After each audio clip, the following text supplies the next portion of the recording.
পোরশার বড় মাদ্রাসা আল Jamia Al Arabiya দারুল হিদিয়া পোরশা বাংলাদেশের নওগাঁ জেলায় অবস্থিত একটি কাউমি মাদ্রাসা, যা পোরশার বড় মাদ্রাসা নামেও পরিচিত।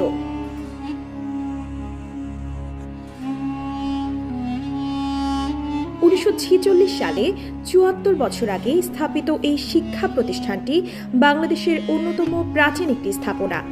রাজশাহী বিভাগের অন্তর্গত নওগাঁ জেলার পোরশা উপজেলার পোরশা গ্রামে প্রায় ৯ বিঘা স্থান জুড়ে এই প্রতিষ্ঠানটি অবস্থিত।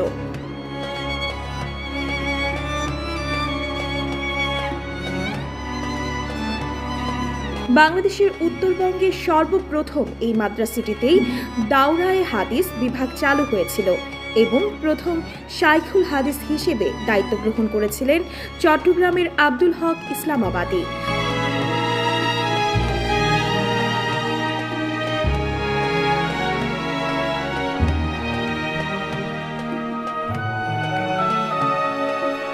পরবর্তীতে মুফতি রেজাউল হক এই পদ গ্রহণ করেন এবং 2012 সালে প্রায় 50 বছর পর্যন্ত এই প্রতিষ্ঠানে বুখারী শরীফের দরস প্রদান করতেন।